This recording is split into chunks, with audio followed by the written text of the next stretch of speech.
Some betrayals don't come with knives or shouting matches. They arrive wrapped in sweetness, disguised as family love, until the mask slips and you realize you are nothing more than a stepping stone. That's how it felt the night my younger sister smiled at me over the pool, my work laptop dripping in her hands. To everyone else, it looked like an accident. To me, it was a declaration of war. What began as one ruined machine turned into a lesson in boundaries, silence, and the cold precision of reclaiming your own life. I had always been the reliable one, the daughter who paid her own bills, never asked for favors, and built her career from the ground up. My younger sister Vanessa was different. At 26, she still lived with our parents, floated from one scheme to another, and somehow always had the latest designer bag on her arm. Family gatherings had become predictable theater, Mom defending her, Dad staying quiet, relatives whispering about how creative Vanessa was while ignoring the trail of wreckage she left behind. That evening, during a family party, she cornered me near the dessert table. Her voice was syrupy as she leaned close. "Nat, I just need $29,000 for this amazing new business idea. It's going to be huge." I laughed, assuming it was a joke. When I realized she was serious, my no came out firm and final. She didn't argue. She only smiled, the kind of smile that made my stomach twist.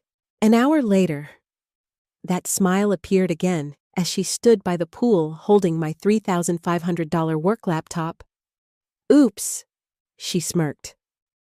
I accidentally dropped it. The sound of the splash hollowed out the world around me. Conversations blurred into background noise as I stared at the ripples swallowing the silver machine that carried months of client work, custom software, and contracts. I pulled the dripping laptop from the water like a dying animal, my hand shaking. Mom appeared, wine glass in hand, her tone sharp with impatience. "Nat, it was obviously an accident. Don't make a scene." Vanessa tilted her head, pretending innocence, and whispered, "If you'd just helped me with the 29 grand, this wouldn't have been necessary." My anger wasn't fiery. It was cold, heavy, settling into my chest like ice. I wrapped the laptop in a towel, told her to enjoy the party, and walked away. The rest of the night blurred. I smiled when spoken to, avoided her orbit, and stayed silent while every nerve in my body screamed. Silence, I realized, unsettled her more than any explosion would. She kept glancing my way, waiting for the outburst she could use to paint herself as the victim. I didn't give her that satisfaction. At home later, I set the ruined laptop on my counter under the dim light. Rage pressed against my ribs, but instead of venting, I opened my backup computer. One by one, I began changing every password: Netflix, Amazon Prime, Spotify, Apple Music, even the old Apple ID she had been piggybacking on for years. Each click felt like pulling weeds from a garden I had neglected for too long. I secured my bank accounts, locked the joint card my parents had given me years ago, and shifted savings into a private account. By the time the clock blinked 1:47 a.m., I had rebuilt walls she would never breach again. The next morning at 6:15 a.m., my phone buzzed with Vanessa's name. I let it ring. Then came the texts. "Why can't I log in to Netflix? Amazon's not working either. Did you change the passwords?" I sipped my coffee before replying. "Yeah. You don't pay for them, so you don't get to use them." Her silence was immediate. Minutes later, Mom called, furious. "Nat, what is this? Vanessa says you've locked her out of everything." That's petty. I kept my voice steady. That's called boundaries. Mom's response was the same script I'd heard for years. She made a mistake. She's your sister. You're supposed to help her, not punish her. I let the silence stretch until she huffed and hung up. By noon, the family group chat buzzed like a grenade. Mom wrote, "Family should stick together. Don't let something small tear us apart." Small. To her, drowning my laptop and demanding $29,000 was small. Dad called later, his tone calm as if we were discussing the weather. "Your mother's worried. You two need to make peace. She's young. Nat, she'll grow out of it." I nearly laughed. "Dad, she destroyed my work. She's been using me for years." He sighed. "She's your sister. Let it go." But I wasn't letting it go. Not this time. For the first time in years, I felt a strange calm settle over me. I didn't argue. I didn't explain. Instead, I opened a notebook and began writing dates, incidents, amounts, screenshots, receipts. If my family wanted me to be the villain, fine. But when the curtain finally fell, they would see exactly who had been pulling the strings. The following days became a quiet storm. On the surface, I went about my routines, client meetings, grocery runs, answering emails. But each night, I sat at my kitchen table with a glass of wine and my notebook, piecing together years of Vanessa's manipulations. It wasn't just the drowned laptop or the stolen streaming accounts. There had been the credit card she'd borrowed during college that came back with $1,200 in mysterious charges. The dress she borrowed from my closet returned with a wine stain tucked beneath the hem. The time she used my professional headshot on her resume to land a meeting with a client she wasn't qualified to handle. Each memory was another thread woven into a tapestry I'd been too tired to face until now. By the third night, my binder had grown thick, each page labeled and arranged chronologically. It wasn't a list of grudges, it was evidence, a map of behavior my parents had ignored for years. I wasn't collecting these incidents to scream them back at family dinners. I was building something far stronger, a narrative they couldn't dismiss with the usual excuses. 3 days later, Vanessa cracked. At brunch with acquaintances, I overheard someone gossiping about her latest venture. She had been telling people that I was her silent partner, her marketing mentor, the name she could wave like a banner to attract investors. I felt the air leave my lungs. She hadn't just stolen from me. She was actively impersonating me. That evening, I scoured her online presence. Buried in her Instagram feed was a blurry photo of her workspace, my old company logo glowing faintly on the screen. On her abandoned blog, there were references to guidance from my big sis, sloppy, reckless. Then a client of mine, someone I trusted, sent me a PDF she had circulated a full pitch deck. There it was, in bold under advisors Natalia S., marketing consultant. My own LinkedIn profile linked beneath. If this were chess, Vanessa had just moved her queen directly into my line of fire. But instead of striking immediately, I reminded myself that timing was everything. Anger made people sloppy. Patience made them powerful. I waited. The waiting paid off when Mr. Carson, an old family friend, called unexpectedly. His investment firm had been approached by Vanessa. Something in her pitch had unsettled him, and when he saw my name, he decided to verify. He forwarded her materials straight to my inbox. That night, as I added his email to my binder, I realized I now had everything: proof of property damage, evidence of fraud, misuse of my professional identity, financial motive, and even her own words bragging to friends about teaching Nat a lesson. Step 1 was precision. I sent the binder scanned, bookmarked, impossible to misinterpret, to my lawyer friend Ethan.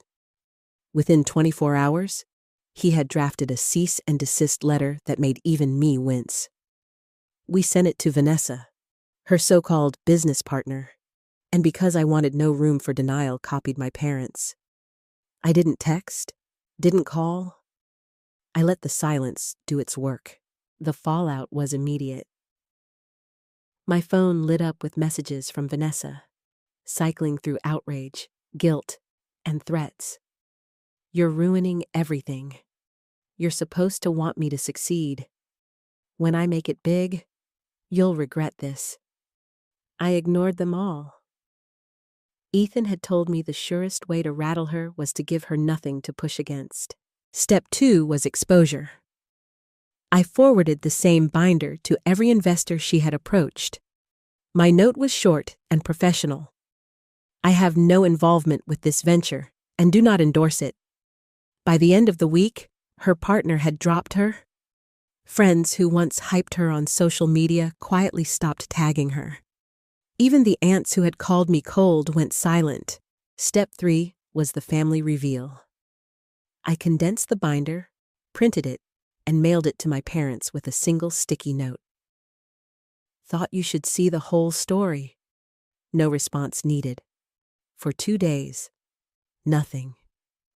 On the third evening, my aunt called, her voice hushed with excitement. She'd been at my parents' house when Vanessa walked in to find Dad waiting with the binder spread across the coffee table. He went through it line by line, asking for explanations she couldn't provide. She tried the usual lines: "It was an accident. I didn't mean it. Nat's twisting things," but this time, neither of them bit. According to my aunt, Dad's final words were calm but sharp as glass. "Pack your things and go." For the first time, the script had cracked. The savior, the silence, the excuses, none of it came. Mom didn't rush to defend her. She just sat there, lips pressed into a thin line, watching her daughter's stories collapse. When Vanessa left their house that night with 2 suitcases and no plan, I didn't cheer. I simply poured another cup of coffee and underlined 3 words in my notebook: control the narrative. For years, she had thrived on chaos, pulling me into arguments, turning me into the villain. This time, I hadn't raised my voice once. All I'd done was shine a light, and the truth had spoken louder than I ever could. Silence settled over the family like a heavy fog. For 4 full days, I didn't receive a single call, not even one of Mom's passive-aggressive texts about sticking together.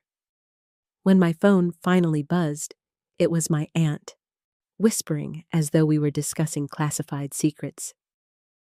"Things at your parents' house are tense," she said. Vanessa had been confronted again. Dad with the binder open on the coffee table, every page laid bare. She tried the same script. "It was an accident. I didn't mean it." Nat twisted everything, but this time Mom didn't rush in to save her. She simply sat in silence, and silence was louder than any defense. By the next morning, Vanessa was gone. Word spread quickly through the family network. Cousins, who had once called me cold, now had nothing to say. The group chat went dead. Aunts and uncles who had chimed in about money-changing people suddenly grew very quiet. It struck me as almost funny when I was painted as the villain. Everyone had an opinion, but when the truth came out, silence reigned. Her so-called friends weren't any better. Half stopped answering her calls after the cease and desist letter circulated. The others quietly unfollowed her on social media. One mutual acquaintance mentioned she'd heard Vanessa's business had collapsed entirely. No partner, no investors, no funding. She was couch surfing now, drifting between friends she used to brag about outgrowing.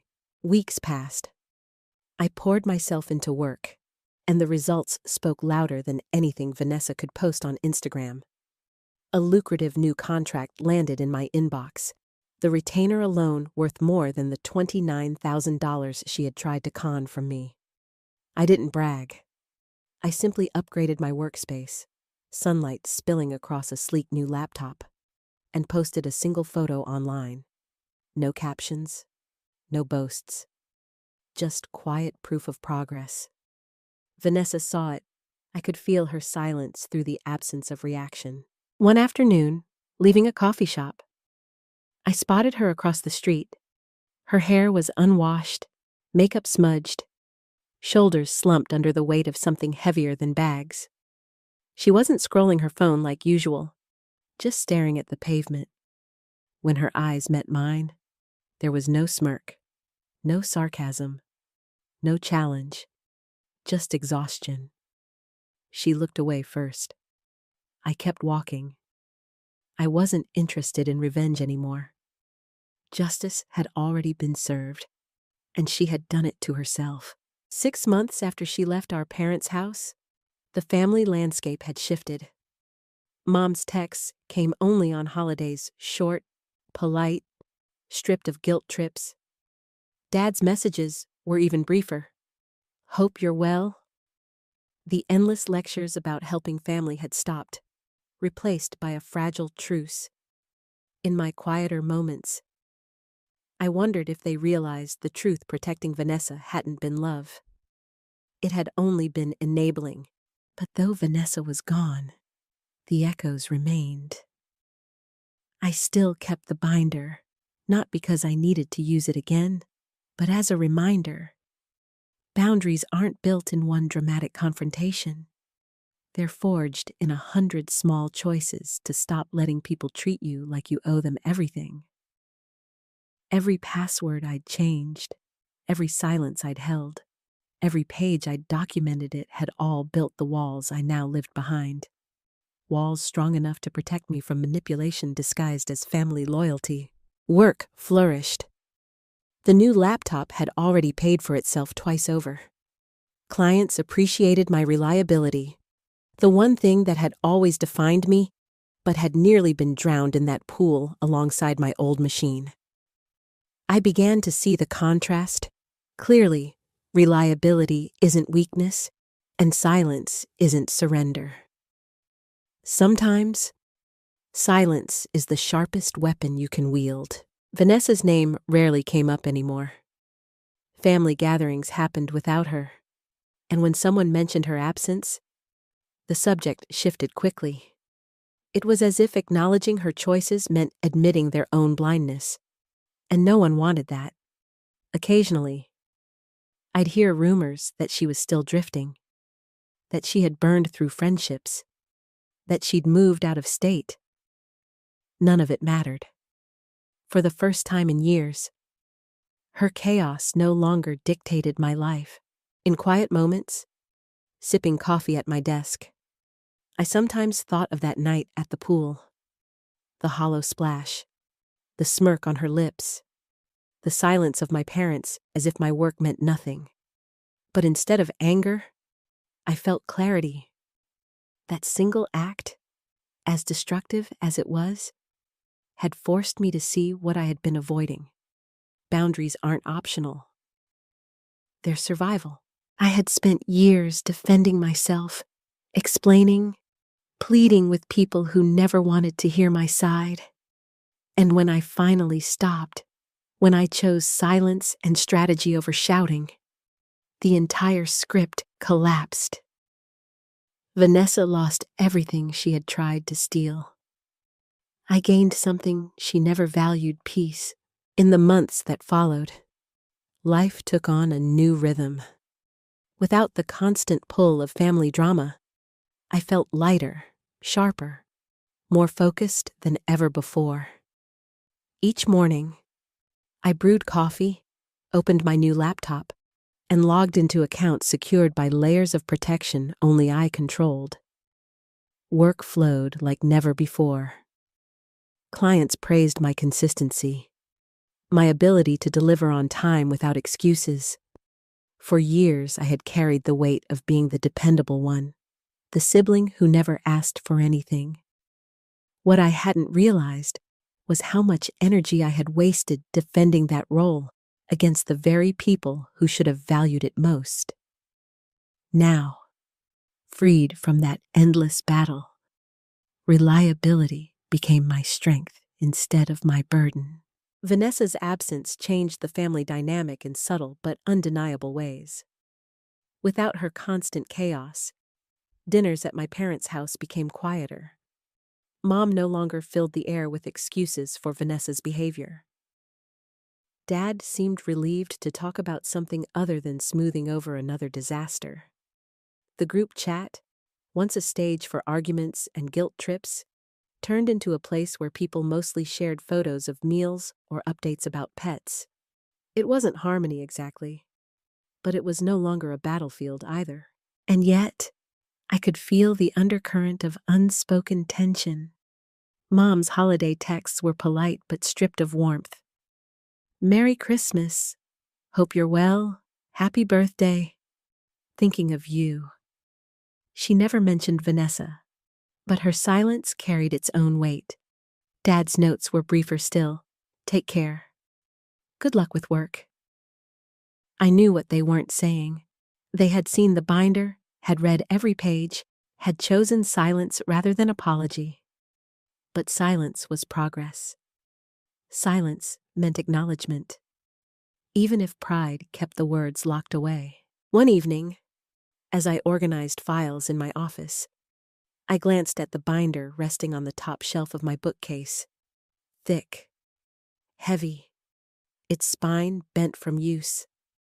I hadn't opened it in weeks, but just knowing it was there gave me a strange comfort.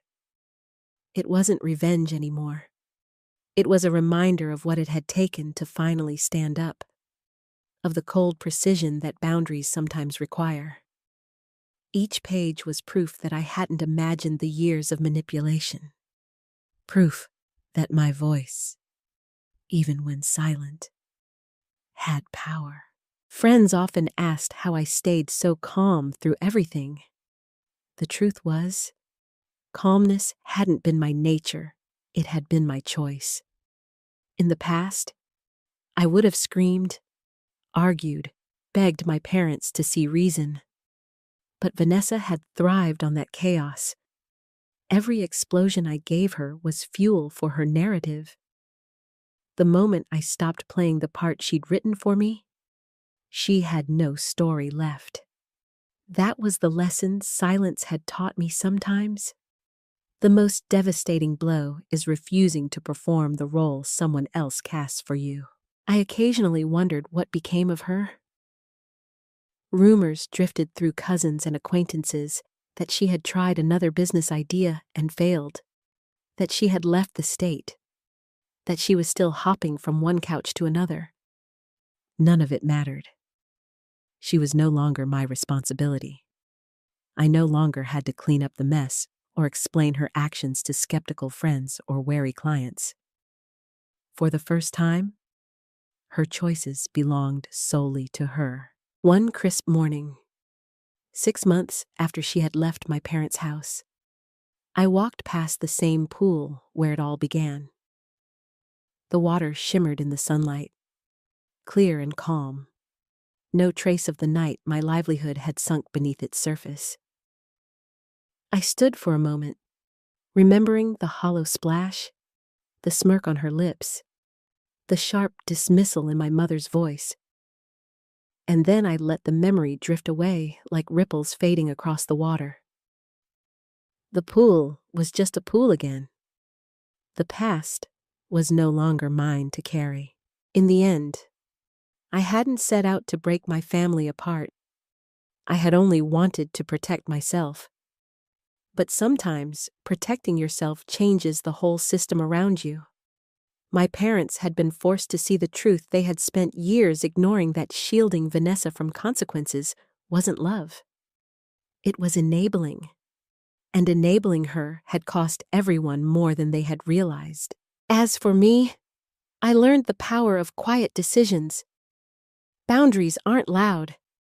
They don't always come with speeches or declarations. They come in the form of a password changed at midnight, a joint account closed, a silence held when accusations fly. They come in the decision to walk past chaos without engaging.